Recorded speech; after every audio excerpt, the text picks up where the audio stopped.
Here in the I button and in description box below, you will get complete playlist of differential equations of higher order with constant coefficients.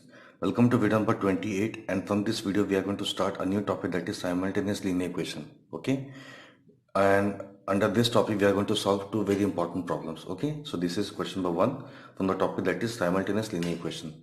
So before I start this video, I would request you to subscribe to my channel, and if you learn something from my videos, then please hit the like button and do share the playlist of this chapter with your friends.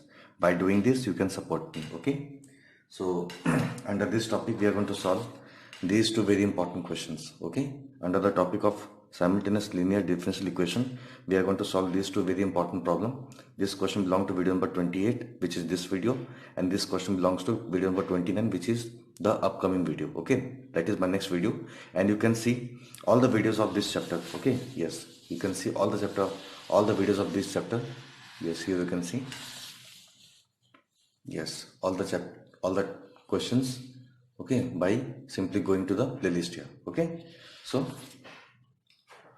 let us start solving this problem, that is solve the simultaneous linear equation, that is dx upon dt plus y sin t comma dy upon dt plus x cos t. Okay, here we need to solve this. Okay, solve means find the value of x and y. Okay, we need to find the value of x and y.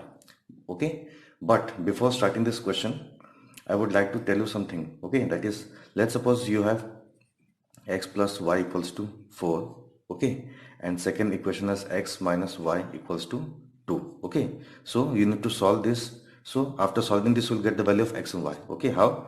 Simply add both. So y will get cancelled, so you will get 2x equals to 6. From here we will get x equals to 3. Now put the value of x equals to 3 in any of the equation. Let's suppose I am putting this in this equation. So 3 plus y equals to 4. So y equals to 4 minus 3, that is 1. Okay, this is the same logic that I am going to apply here. Okay, to find the value of x and y. Okay, I think these things are very much clear to you. So what I'm going to do in this present question. Okay, so here the question that is given are dy upon dx. Okay, the equation that is given are dy upon dt, dx upon dt plus y sin t. Okay, dx upon dt plus y equals to sin t, and dy upon dt plus x equals to cos t. These two equations are given. Okay, so taking d upon dt. Okay, d upon dt equals to capital D. Okay, the above equation becomes, this will become dx plus y equals to sin t, and this will become dy plus x equals to cos t. This is dx plus y sin t. This is dy plus x equals to cos t. Okay, let's suppose this is 1 and this is equation number 2. Okay, now if you want to compare both, okay, if you want to get the value of x or y, first of all we will try to find the value of y. Okay, first of all we will try to find the value of y.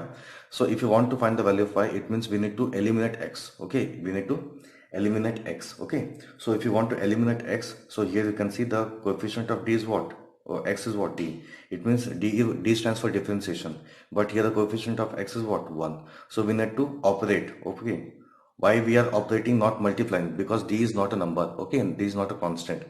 D is an operation, that is differentiation. So operating by d on equation 2. Okay, if you operate on d, operate by d in equation number 2, this will become d square y plus d x, and if you apply d here, that is differentiation of cos, will become what, minus sin t. Okay, so by operating t on equation number 2, you will get this equation as d square y plus dy equals to minus sin t, and let's suppose this is equation number 3. Okay, now we can equate this with this. Okay, so equating equation 1 and 3. Why equation 1 and 3? Because we want to eliminate x first.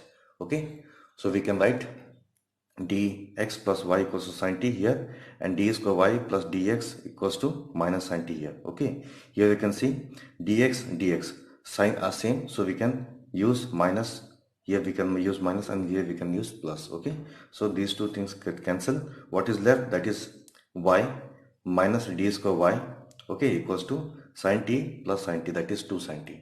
Okay, now again if you solve this, if you take negative from here, we'll get d square minus 1 into y equals to minus sin t. Okay, if you take negative here, okay, if you take negative common, okay, and taking that negative to the right hand side, this will become d square minus 1 into y equals to 2 sin t. Okay, and I feel that up to this point everything is very much clear to you. Okay, now we need to solve this equation to get the value of y. Okay, so after writing this equation in the symbolic form, we can write the auxiliary equation. That is, in place of d, we are going to put m and simply equate the coefficient of y, that is equal to 0. So we will get m square minus 1 equal to 0.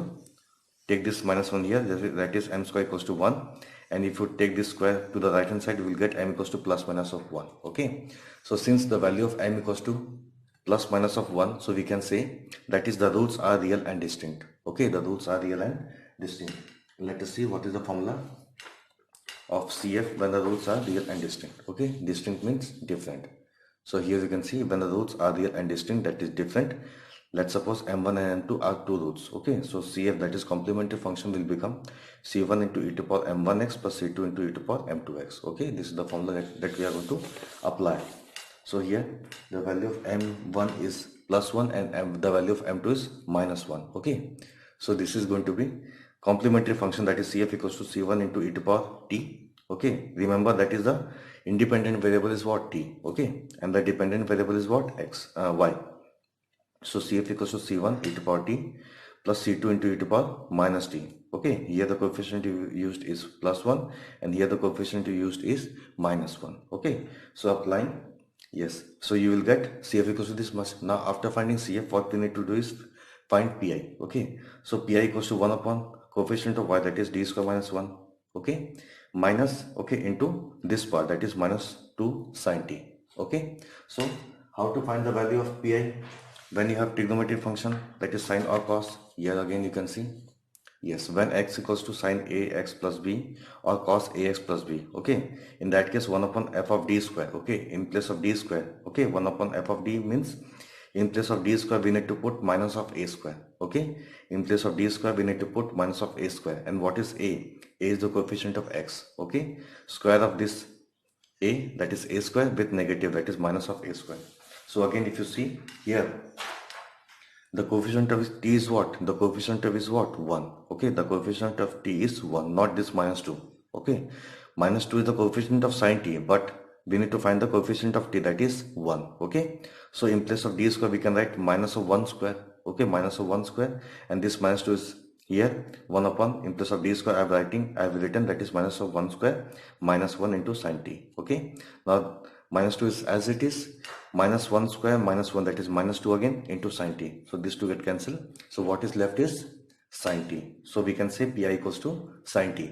So y equals to CF plus pi. What is CF? That is C1 into e to power t plus C2 into e to power minus t. And what is pi? That is sine t. Okay, so we can say y equals to CF plus pi. CF equals to C1 plus e to power t plus C2 into e to power minus t plus pi, that is sine t. Okay, and let's suppose this is my equation number 4. Okay, now after finding y, we have got the value of y. Now we need the value of x. Okay, we need the value of x. So to get the value of x, we can use either of these two equations. Okay, we can use this equation or this equation. Okay, but if you want to use this equation, we need to take this y here, that is, okay, if you see this, that is dx equals to sine t minus y. Then we need to put all the values of y, okay, all the terms of y here. Okay, here. Then if you take this d to the right hand side, this will become 1 upon d. It means we need to integrate all the terms. Okay, that is very difficult. I mean, that is a bit lengthier part. Okay, so if you take this part, that is x equals to, okay, cos t minus d of y.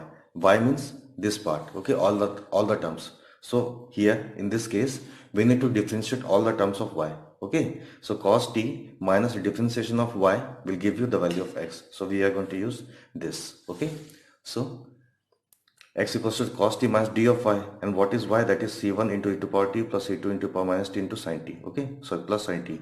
So cos t is as it is, minus differentiation of all the three terms are written here. Okay, now simply solve. Okay, cos t is as it is, minus differentiation of c1 into e to power t is as it is with this negative sign, negative that is positive, c2 into e to power minus t. Okay, differentiation of this. Okay, so this is going to be, okay, I have taken wrong, I think. Okay, let me show you. What is d? D means d upon dt. Okay, d means d upon dt.